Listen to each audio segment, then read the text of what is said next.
শুক্রবার বিধ্বংসী অগ্নিকাণ্ডে আগরতলা পৌর নিগমের অধীন আড়ালিয়া পঞ্চবটি বাজারে 12টি দোকান সম্পূর্ণভাবে ভস্মীভূত হয়ে যায়। ক্ষয়ক্ষতির পরিমাণ অনেক। বিস্ফোরিত হয় 4টি গ্যাসের সিলিন্ডার। শনিবার ভয়াবহ অগ্নিকাণ্ডের জায়গা পরিদর্শন করেন মেয়র দীপক মজুমদার, সঙ্গে ছিলেন ডেপুটি মেয়র সহ আরও অন্যান্যরা। গতকাল রাত আনুমানিক ঘটে যায় আড়ালিয়া পঞ্চবটি বাজারে এক বিদ্যুৎ অগ্নিকাণ্ড ঘটে। তাতে প্রায় 15-16 জন ব্যক্তি একদম সামগ্রিকভাবে ক্ষতিগ্রস্ত। ক্ষতির পরিমাণ প্রায় 50-60 লক্ষ টাকা হবে।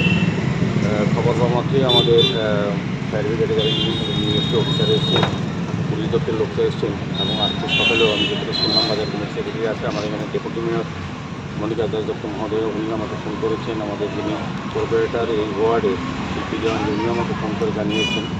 আমাদের সরকারের পক্ষ থেকেও সঙ্গে সঙ্গে আমাদের আজকে সকালে এসডিএম সাহেব, ডিসিএম সাহেব এবং তহসিলদার এসছেন। তারা বাজারটা পরিদর্শন করেছেন এবং ক্ষয়ক্ষতির পরিমাণ তারা নিরূপণ করার চেষ্টা করছেন। আশা করি সরকারের তরফ থেকে যতটা সহযোগিতা করা যায় বা এই বিষয়ে যতটা যেভাবে করা হয় সেভাবে আমাদের সরকার অনেক আন্তরিক চেষ্টা করবেন দ্রুততার সঙ্গে, এবং আমাদের পৌর নিগম থেকেও কোনো রকম সহযোগিতা করা যায় কি না এটা আমরা ডেপুটি মেয়রকে আমি দায়িত্ব দিয়েছি।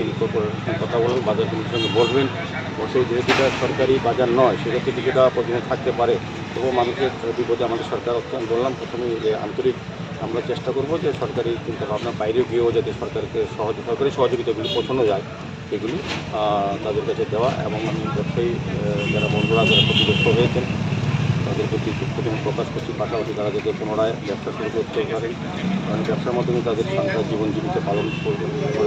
সেক্ষেত্রে আমাদের সরকার, পৌর নিগম এবং জেলা সদর মহকুমা প্রশাসন যথেষ্ট সহযোগিতা করবেন। ডিসিএম সাহেব এবং এসডিএম যে দেশে আমি এদের সঙ্গে যোগাযোগ করবো সরকারিভাবে যতটা সহযোগিতা করা যায়। আর সন্নিকটেই যে আমাদের আজকে আমি এটা দেখলাম আমাদের ডেপুটি মেয়র সহ আমাদের কর্পোরেটর সহ এলাকার যারা বসবাস করেন তাদের থেকে যাদের জন্য এই মার্কেট তৈরি করা হয়েছিল চিন্তা ভাবনা করে তাদেরকে মার্কেটটা এর মধ্যেই হস্তান্তর করা যায় কিনা সে বিষয়েও আমি ব্যবসায়িক সমিতি এবং এলাকার কর্পোরেটর, ডেপুটি মেয়র সহ এই এলাকার যারা বসবাস করেন তাদের সঙ্গে কথা বলে সার্বিক আমরা একটা সিদ্ধান্ত নিয়ে নিই। সার্বিক আমি বলবো যে যারা ক্ষতিগ্রস্ত হয়েছেন তাদের সব ক্ষেত্রে পূরণ করা যাবে না, কোনো ক্ষতি করা যায় না, তবে চেষ্টা করবো সরকার এবং আমরা পৌর নিগম যথাযথভাবে চেষ্টা করবো যে তাদের ক্ষতিপূরণ কিছুটা অন্তত সহযোগিতা করতে পারি এবং তারা যাতে পুনরায় ব্যবসা শুরু করতে পারে। আমি ব্যবসায়ীবৃন্দেরও সহযোগিতা চাইব, সরকারের পাশে থেকে সরকারের যে উদ্যোগ গ্রহণ করবেন সেগুলিকে সহযোগিতা করা।